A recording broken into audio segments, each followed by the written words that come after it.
ಆತ್ಮೀಯ H16 news ಅರ್ಥಾತ್ ಸಿದ್ದರಾಮಯ್ಯ ಸ್ವಾಗತ. ನಾನು ನಿಮ್ಮವ MI ಅಥವಾ ಮಲ್ಲಪ್ಪ ಜೋತಾವರ್. ಆದ್ಮೇಲೆ ವರ್ಷದ ಕೊನೆ ಹೊಸ ವರ್ಷದ ಆರಂಭ ಸಂದರ್ಭದಲ್ಲಿ BJP ದೊಡ್ಡ ಆತಂಕಕಾರಿಯಾದಂಥ ರಿಪೋರ್ಟ್, ನ್ಯಾಯಮೂರ್ತಿ ಜಾನ್ ಮೈಕಲ್ ಕುನಾರ್ ಅವರ ಕೋವಿಡ್ ತನಿಖೆ ಅಂತಿಮ ವರದಿ ಸಲ್ಲಿಕೆ ಆಗಿದೆ.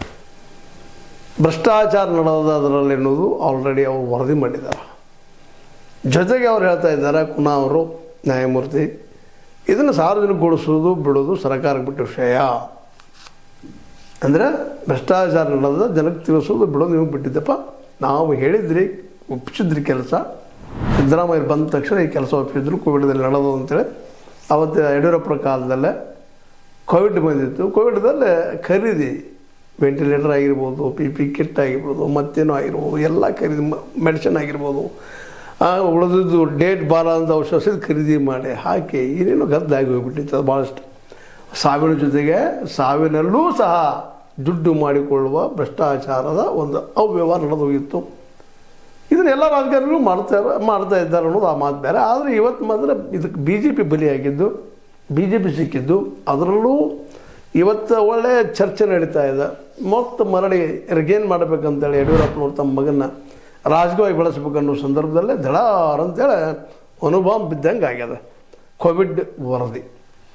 ಹೀಗಾಗಿ ಇವತ್ತು ನ್ಯಾಯಮೂರ್ತಿ ಜಾನ್ ಮೈಕಲ್ ಕುನಾರ್ ಅವರ ಈ ಬಾಂಬ್ ಏನದಲ್ಲ, BJPನ ಮಾತ್ರ ತಲ್ಲಣಗೊಳಿಸದ. ಯಾಕಂದ್ರೆ ಸಾಕಷ್ಟು ವಿರೋಧವನ್ನು ಮಾಡೋ ಪ್ರಯತ್ನ ಮಾಡ್ತಾ ಇದ್ದಾರೆ. ಅದರಲ್ಲಿ ಒಳ ಜಗಳ, ಇವು ಯಾಕೆ ಇದು ರಾಜ್ಯಾಧ್ಯಕ್ಷ ಆಗಬೇಕು, ಅವನ್ಯಾಕೆ ಆಗಬಾರ್ದು, ಇವನ್ಯಾಕೆ ಆಗಬಾರ್ದು, ಯತ್ನಾಳರಂತೆ ನಿರಂತರವಾಗಿ BJPಗೆ ಮಿತ್ರರು ಶತ್ರುನೂ ಗೊತ್ತಿಲ್ಲ, ನಿರಂತರವಾಗಿ. ಆದರೆ ಯಡಿಯೂರಪ್ಪನವ್ರಿಗೆ ಮಾತ್ರ ನಿಶ್ಚಿತವಾಗಿ ಶತ್ರುವಾಗಿ ಯಡಿಯೂರಪ್ಪನವ್ರ ವ್ಯಕ್ತಿತ್ವವನ್ನು ಮೂಲತಃ ಈಗಾಗಲೇ ಸಾಕಷ್ಟು ಅವ್ರ ಟೀಕೆಗಳಿದ್ದಾವೆ, ವಿಮರ್ಶೆಗಳಿದ್ದಾವೆ, ಆರೋಪಗಳಿದ್ದಾವೆ. ಅದ್ರ ಜೊತೆಗೆ ಇನ್ನೊಂದು ಈಗ ಹೊಸ ಸೇರಿಕೊಂಡದ, ಈಗ ಆಲ್ರೆಡಿ ಆರೋಪ ಮಾಡ್ತಾಯಿದ್ರು, ಸಾಕ್ಷಿಗಳು ಸಿಕ್ಕಿದ್ದಾವೆ. ಹೀಗಾಗಿ ಕೋವಿಡ್ ಈ ವರದಿ ಏನದ ನಿಶ್ಚಿತವಾಗಿಯೂ BJPಗೆ ನುಂಗಲಾರದ ಬಿಸಿ ತುಪ್ಪ ಈ ಹೊಸ ವರ್ಷದ ಆರಂಭದಲ್ಲಿ. ಹೀಗಾಗಿ ಅವ್ರು ಏನೇನು ಉತ್ತರ ಕೊಡ್ಬೋದು ಬಿಡ್ಬೋದು ಆ ಮಾತು ಬೇರೆ. ಆದರೆ ಇದನ್ನು ಯಾವ ರೀತಿಯಾಗಿ ರಾಜಕೀಯವಾಗಿ ತನ್ನ ಲಾಭಕ್ಕಾಗಿ ಕಾಂಗ್ರೆಸ್ ಬಳಸಿಕೊಳ್ತದೆ ಅನ್ನೋದು ಅಷ್ಟು ಮುಖ್ಯದ. ಇಲ್ಲ, ನಿಜವಾಗಿಯೂ ರಾಜಕೀಯ ಲಾಭ ಮಾಡಿಕೊಳ್ಳೋಕ್ಕಿಂತಲೂ ತಪ್ಪಿತಸ್ಥರು ಯಾರಿದ್ದಾರೆ ಅವರು ಶಿಕ್ಷೆ ಆಗುವಂಥ ವ್ಯವಸ್ಥೆಯನ್ನು ಕಾಂಗ್ರೆಸ್ ಏನಾದರೂ ಮಾಡಿದರೆ. ಸ್ವತಂತ್ರವಾದ ಮೀಡಿಯಾಗೆ ಬೇಕಾಗಿರುವುದು ಸ್ವತಂತ್ರ ಧ್ವನಿ. ಆ ಸ್ವತಂತ್ರ ಧ್ವನಿ ಉಳಿಸಲು ನೀವು ಮಾಡಬೇಕಾದದ್ದು ಇಷ್ಟೇ. ಅದೇನಪ್ಪಾ ಅಂತಂತಂದ್ರೆ, ನಿಮ್ಮ ಕೈಲಾದಷ್ಟು ಸಹಾಯ ಈ ಚಾನಲ್ಗೆ ಮಾಡಿ ಹಾಗೂ ನಿಮ್ಮ ಧ್ವನಿಯನ್ನು ಕಾಪಾಡಿಕೊಳ್ಳಿ. ನಿಶ್ಚಿತವಾಗಿಯೂ ಈ ಘಟನೆ ಏನದಪ್ಪ ಅಂತಂದ್ರೆ ರಾಷ್ಟ್ರ ಮಟ್ಟದಲ್ಲೇ ಕಾಂಗ್ರೆಸ್ಗೆ ಹೊಸ ಜೀವವನ್ನು ಕೊಡೋದ್ರಲ್ಲಿ ಎರಡು ಮಾತಿಲ್ಲ ಅನ್ನೋದು ಭಾಳಷ್ಟು ತಜ್ಞರು ಮಾತಾಡ್ತಾ ಇದ್ದಾರೆ. ಯಾಕಂದರೆ ಇವತ್ತು ಈ ದೇಶದಲ್ಲೇ ಪ್ರಾದೇಶಿಕ ಪಕ್ಷಗಳಂತೂ ನಿಧಾನಕ್ಕೆ ಒಂದೇನಿದ್ದೀರಿ ವಿದ್ಯಾಸ್ಪದಗಳು ಸೇರುವಂಥ ಎಲ್ಲ ಸಾಧ್ಯತೆಗಳು ಹೆಚ್ಚಾಗ್ತದೆ. ಯಾಕಂದ್ರೆ ಆ ಪ್ರಾದೇಶಿಕ ಪಕ್ಷಗಳಲ್ಲೇ ಅಲ್ಲಿ ಏನದಪ್ಪ ಅಂದ್ರೆ, ಇದು ಕಾಂಗ್ರೆಸ್ ಆಗ ಅಥವಾ BJP ಹಂಗೆ ಕೆಲವು ನಾಯಕರನ್ನು ಕುಡಿದಾವ ಮತ್ತು ಬೇರೆ. ಆದರೆ ಅವು ಬಿದ್ದು ಹೋದ ನಂತರ ಯಾರು ಲೀಡರ್ ಅನ್ನುವಂಥದ್ದು ಭಾಳ ಕಷ್ಟ. ಇವತ್ತು ನೋಡ್ರಿ, ನಮ್ಮ ದೇವೇಗೌಡರಿಗೂ ವಯಸ್ಸಾಗ್ಯದ, ಜೊತೆಗೆ ಆರೋಗ್ಯ ಸರಿ ಇಲ್ಲ ನಮ್ಮ HDK ಅವ್ರಿಗೆ.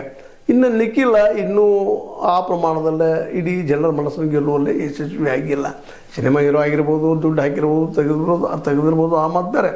ಆದರೆ ಒಂದು ಏನಪ್ಪ ಅಂತಂದ್ರೆ ನಾಯಕತ್ವ ಚರ್ಚ್ಮೆಟ್ಟಿಗೆ ಇರ್ತದಲ್ಲ, ದೇವೇಗೌಡರಲ್ಲಿ ಇದ್ದಿದ್ದಾಗಿರ್ಬೋದು, ಇವತ್ತು ಯಡಿಯೂರಪ್ಪನಲ್ಲಾಗಿರ್ಬೋದು, ಸಿದ್ದರಾಮಯ್ಯನಲ್ಲಾಗಿರ್ಬೋದು, ರಾಹುಲ್ ಗಾಂಧಿ ಅವ್ರು ಬೆಳೆಸ್ಕೊಂಡಿದ್ದಾಗಿರ್ಬೋದು, ಹೇಗೂ ಇರಲಿ ಯಾವುದೂ ಸಿದ್ಧಾಂತಲ್ಲಿ ಮೋದಿ ಅವ್ರದ್ದಾಗಿರ್ಬೋದು, ಶಾರದವ್ರದ್ದಾಗಿರ್ಬೋದು, ಆ ಹಂತದ ಆ ಮಟ್ಟದ ರಾಜಕೀಯ ಒಂದು ಅನುಭವ ಇನ್ನೂ ಬರೋದು ಭಾಳ ದೂರದ ಮಾತು ನಿಖಿಲ್ ಅವ್ರಿಗೆ.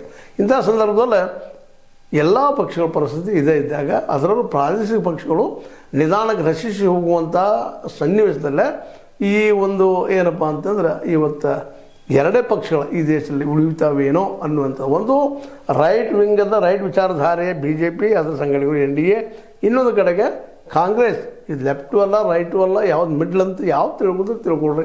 ಅಡ್ಜಸ್ಟೇಬಲ್ ಮತ್ತು ಎಲಾಸ್ಟಿಸಿಟಿ ಅಂತ ಅದರಲ್ಲಿ ಈ ಹಿಗ್ಗುದು ಕುಗ್ಗುದು ಎಲ್ಲ ಅದ. ರೈಟ್ ವಿಂಗ್ದವರು ಅದಾರ, ಲೆಫ್ಟ್ ವಿಂಗ್ದವರು ಅದಾರ, ಮಿಡ್ಲ್ ವಿಂಗ್ದವರು ಅದಾರ, ಎಲ್ಲರೂ ಇದ್ದಾರೆ. ಇದೊಂದು ಕಾಂಗ್ರೆಸ್. ಇವರು ಎರಡೇ ಪಕ್ಷ ಉಳಿತಾವೇನೋ ಅನ್ನುವಂತಹ ಮಾತುಗಳು ಕೇಳಿ ಬರ್ತಾ ಇದ್ದಾವೆ. ಈ ಸಂದರ್ಭದಲ್ಲಿ ಈ ಕೋವಿಡ್ ವರದಿ ಸಿಕ್ಕಿದ್ದಂತೆ ಒಂದು ರೀತಿಯಿಂದ ಕಾಂಗ್ರೆಸ್ಗೆ ದೊಡ್ಡ ಬಲವನ್ನು ತಂದಂಗೆ ಆಗಿದೆ. ಯಾಕಂದರೆ ಡಾಕ್ಯುಮೆಂಟ್ರಿ ಎವಿಡೆನ್ಸ್ ಇದ್ದಾವೆ, ಇವುಗಳನ್ನ ಅಲ್ಲಗಳಿಲಿಕ್ಕೆ ಆಗಲಾರಂಥದ್ದು. ನೂರಾರು ಕೋಟಿ ರೂಪಾಯಿಗಳ ವ್ಯವಹಾರ ಆಗ್ಯದ ಅನ್ನುವಂಥ ಮಾತು ವಿತ್ ಡಾಕ್ಯುಮೆಂಟ್ರಿ ಎವಿಡೆನ್ಸ್. ಹೀಗಾಗಿ ಕಾಂಗ್ರೆಸ್ಗೆ ಈ ಹೊಸ ವರ್ಷ ಸಂದರ್ಭದಲ್ಲಿ ಒಂದು ದೊಡ್ಡ ಬ್ರಹ್ಮಾಸ್ತ್ರ ಸಿಕ್ಕಿಬಿಟ್ಟದ ಇವರಿಗೆ. ಹಾಗಾಗಿ ಬಿ ಜೆ ಪಿಯನ್ನು ಹಣ್ಣು ಮಾಡೋದಕ್ಕಾಗಿ, ಕರ್ನಾಟಕದಲ್ಲಿ ಅದು ಎದ್ದು ನಿಲ್ಲದಂಗೆ ಮಾಡೋದಕ್ಕಾಗಿ. ಯಾಕಂದ್ರೆ ಈಗ ನಿಮ್ಗೆ ಗೊತ್ತದ ಮುಡ ಆಗಿರ್ಬೋದು, ಅದ್ರ ಜೊತೆಗೆ ಈ ವಾಲ್ಮೀಕಿ ಒಂದು ಹಗರಣ ಆಗಿರ್ಬೋದು, ಇವೆಲ್ಲ ಹಗರಣದಿಂದ ಕಾಂಗ್ರೆಸ್ ಜೊತೆಗೆ ತಮ್ಮಲ್ಲಿ ಕಚ್ಚಾಟ. ಎದ್ದ ತಕ್ಷಣ ಡಿ ಕೆ ಶಿ ನಾ ಶ್ರೇಯಮ್ಮ ನಾ ಬಿಟ್ಟುಕೊಳ್ಳೋದಿಲ್ಲ, ನಾ ಹಿಡ್ಕೊಳ್ಳೋದು ಬಿಡೋದಿಲ್ಲ, ಬಿಟ್ಟುಕೊಳ್ಳೋದಿಲ್ಲ, ಹಿಡ್ಕೊಳ್ಳೋದು ಬಿಡೋದಿಲ್ಲ ಅಂತೇಳಿ ನಿರಂತರ ನಡೆದು ಅವ್ರ ಬೆಂಬಲಿಗೆ ಒಂದು ಮಾತು ಮಾತಾಡ್ತಾರೆ, ಇವ್ರ ಬೆಂಬಲಿಗೆ ಇನ್ನೊಂದು ಮಾತು ಮಾತಾಡ್ತಾರೆ. ಎದ್ದ ತಕ್ಷಣ ಮತ್ತು ಹೈಕಮಾಂಡ್ ಇದ್ದು ನೀನು ಬಗೆಹರಿಸ್ಕೊಡೋದು ಹೇಳ್ತದೆ. ಕಡೆಗೆ ಬಗೆಹರಿಸುವ ಸಮಯದಲ್ಲೇ ಇಲ್ಲ ಒಂದು ಸ್ವಲ್ಪ ವೇಟ್ ಮಾಡೋದು ಏನು ಒಟ್ಟಾಗಿ ಅತಂತ್ರ ಪರಿಸ್ಥಿತಿ ಕಾಂಗ್ರೆಸ್ಸಿಂದು. ಇಂತಹ ಸಂದರ್ಭದಲ್ಲಿ ಇವರಿಗೆ ಅಸ್ತ್ರ ಸಿಕ್ಕಿದ್ದು, ಅದರಲ್ಲೂ ಈ ಮೈಕಲ್ ಕುನಾರ್ ವರದಿ ಸಿಕ್ಕಿದ್ದು ದೊಡ್ಡ ಒಂದು ಏನಪ್ಪ ನಿಟ್ಟುಸಿಬಿಟ್ಟಾಗಿದೆ ಕಾಂಗ್ರೆಸ್ಗೆ. ನಾವು ಉಳ್ಕೊಳ್ಳಿಕ್ಕೆ ಆಯ್ತಪ್ಪ ಇದು ಅಂತೇಳಿ. ಅದಕ್ಕಾಗಿ ಆ ರಿಪೋರ್ಟನ್ನು ಸಾರ್ವಜನಿಕಗೊಳಿಸುವ ಸಾಧ್ಯತೆಗಳು ಭಾಳ ಇದ್ದಾವೆ. ಶಿಕ್ಷೆ ಆಗ್ತದಿಲ್ಲೋ ಗೊತ್ತಿಲ್ಲ. ಯಾಕಪ್ಪ ಅಂತಂದ್ರೆ ಒಬ್ರಿಗೊಬ್ರು ಎಲ್ಲ ರಾಜಕೀಯ ನಾಯಕರು ಒಂದೇ ಏನೋ ಆದೇಶ ಇಲ್ಲ. ಯಾಕಂದ್ರೆ ನಿಮ್ಮದು ಚುಪ್ ನಮ್ಮದು ಚುಪ್ ಅನ್ನೋದು. ಆದರೆ ಅವಶ್ಯಕತೆ ಸ್ವಲ್ಪ ಉಪಯೋಗ ಮಾಡ್ಕೊಳ್ಳೋದು, ನಂತರ ಮತ್ತೆ ಮರೆತು ಬಿಡೋದು. ನಾವು ನೋಡ್ತಾ ಬಂದಿದ್ದೀವಿ ಇತಿಹಾಸ ತುಂಬ ಎಲ್ಲ ಎಲ್ಲೋ ಏನೋ ಕಲ್ಪ ಆಗ್ಯದ ನಮ್ಮ ಇವ್ರಿಗೆ ಲಾಲು ಪ್ರಸಾದ್ ಅವ್ರಿಗೆ ಐತಿ ಆದಾಗ ಅವ್ರ ಮೇಲೆ ಆಗ್ಯದ ಆ ಮಾತು ಬೇರೆ. ಬಟ್ ಕರ್ನಾಟಕದಲ್ಲೇ ಹಂಗೆ ಆಗ್ತದೆ ಅಂತ ಹೇಳಿ ಸಾಧ್ಯತೆ ಇಲ್ಲ. ಯಾಕಂದರೆ ಯಡಿಯೂರಪ್ಪನವ್ರ ಮೇಲೆ ಪೋಕ್ಸೋ ಆಗ್ತದೆ ಏನಾಗುವುದಿಲ್ಲ, ಮತ್ತೊಂದು ಆಗ್ತದೆ ಏನಾಗುವುದಿಲ್ಲ. ಗಣಿ ಹಗರಣದಲ್ಲಿ ಸಿಕ್ಕಾಕೊಂಡು ಆರೋಪಿ ಆಗ್ತಾರೆ, ಅದು ಏನಾಗುವುದಿಲ್ಲ, ಹೊರಗೆ ಬಂದಿದ್ದಾರೆ. ಅಂದ್ರೆ ಇಲ್ಲಿ ನಾವು ಏನು ಮಾಡಿದ್ರು ಎಲ್ಲ ವ್ಯರ್ಥದ. ಯಾಕಂದ್ರೆ ನ್ಯಾಯಾಂಗದಾಗಿರ್ಬೋದು ಮತ್ತೆಲ್ಲ ಎವಿಡೆನ್ಸ್ ಮೇಲೆ ಇರುವಂಥವು ಎವಿಡೆನ್ಸ್ ಸಿಗದಂಗೆ ಮಾಡುವಂಥದ್ದು ನಾವು ನೋಡಿದ್ವಿ. ಒಟ್ಟಾರೆಯಾಗಿ ಈ ಏನು ಕೋವಿಡ್ ವರದಿ ಬಂದದಲ್ಲ, ಇದು ಮೋಸ್ಟ್ಲಿ ಕಾಂಗ್ರೆಸ್ ಕೈಲಿ ಒಂದು ಆಯುಧ ಅಷ್ಟ. ಅವ್ರು ಅದನ್ನು ಪ್ರಯೋಗ ಮಾಡೇ ಪೂರ್ಣ ಪ್ರಮಾಣದಲ್ಲಿ ಯಡಿಯೂರಪ್ಪನವ್ರು ನಾಶ ಮಾಡ್ತಾರಂತೂ ಅಲ್ಲ, ಒಂದು ಮಾಡಲಿಕ್ಕೂ ಹೋಗೋದಿಲ್ಲ ಅನ್ನಿಸ್ತದೆ. ಯಾಕಂತಂದ್ರೆ ಯಡಿಯೂರಪ್ಪನವ್ರು ನಿಜವಾಗಿಯೂ ಇವತ್ತೇನಪ್ಪ ಅಂತಂದ್ರೆ ಬಿ ಜೆ ಪಿ ಪಾರ್ಟಿಯ ಒಂದು ಕ್ಯಾನ್ಸರ್ ಗಡ್ಡಿದ್ದಂಗೆ. ಯಾಕಂದ್ರೆ ತೆಗೆದು ಹಾಕೋಕ್ಕೂ ಅವ್ರಿಗೆ ಆಗ್ತಾಯಿಲ್ಲ, ಮುಂದುವರಿಸ್ಕೊಂಡು ಹೋಗೋಕ್ಕೂ ಆಗ್ತಾಯಿಲ್ಲ. ಇಂಥ ಸಂದರ್ಭದಲ್ಲಿ ಇದ್ರೊಳಗೆ ಯಡಿಯೂರಪ್ಪನವ್ರನ್ನ ಮತ್ತು ಅದ್ರ ಜೊತೆಗೆ ನಮ್ಮ ಶ್ರೀರಾಮುಲು ಅವರನ್ನು ಮತ್ತು ಇನ್ನೊಬ್ಬರು ನಮ್ಮ ಏನಪ್ಪ ಅಂತಂದ್ರೆ ಅವ್ರ ಜೊತೆ ನಮ್ಮ ಆರೋಗ್ಯ ಮಿನಿಸ್ಟರ್ ಆದಂಥ ಸುಧಾಕರ್ ಅವರನ್ನು ಇವರೆಲ್ಲರನ್ನೂ ಮನೆಗೆ ಕಳಿಸುವಂಥದ್ದು ಮಾಡಿದರೆ ಇವ್ರಿಗೆ ವಾದ ಮಾಡೋಕ್ಕೆ ಬೇಕಲ್ಲ ವಿಷಯಗಳು. ಅದಕ್ಕಾಗಿ ಅವ್ರನ್ನ ಇಟ್ಕೊಂಡ್ರು ಅವ್ರು ಟೀಕಾ ಮಾಡ್ತಾ ತಮ್ಮ ಒಂದಷ್ಟು ಹೆಚ್ಚು ಮಾಡ್ಕೊಳ್ಳುವಂಥ ಒಂದು ಬೆಲೆಯನ್ನು ಹೆಚ್ಚು ಮಾಡ್ಕೊಳ್ಳೋಂಥ ವ್ಯಾಲ್ಯೂ ಹೆಚ್ಚು ಮಾಡ್ಕೊಳ್ಳೋಂಥ ಪ್ರಯತ್ನ ಮಾಡ್ತದೆ ಮೇಲೆ ಕಾಂಗ್ರೆಸ್. ಇವರಿಗೆಲ್ಲ ಶಿಕ್ಷೆ ಆಗುವಂಗೆ ಮಾಡ್ತೈತಿ ಅನ್ನೋದು ಮಾತ್ರ ದೂರದ ಕಳಿಸು. ಅದೇನೂ ಇರಲಿ, ಇವತ್ತು ಮಾತ್ರ ಕೈಗೆ ಬಂದದ ಈ ವರದಿ ಸಾರ್ವಜನಿಕಗೊಳಿಸಿದ್ರೆ ಭಾಳ ಉತ್ತಮ. ಜೊತೆಗೆ ಈ ಮಾಡಿದ ತಪ್ಪುಗಳದ ಮಾಡಿದಾರಲ್ಲ ಇವರೆಲ್ಲರೂ ಶಿಕ್ಷೆ ಆದ ರೀತಿ ಭಾಳ ಪರಮೋತ್ತಮ. ಯಾಕಂದ್ರೆ ಶಿಕ್ಷೆ ಆಗಿಲ್ಲ ಅನ್ನೋ ಕಾರಣಕ್ಕನ ಇದು ದಿನಕ್ಕೆ ಬೆಳೀತಾನೆ ನಡೆದ. ಅಧಿಕಾರಶಾಹಿಗಳಿಗೆ ಆಗ್ತಲ್ಲ ಶಿಕ್ಷೆಗಳು.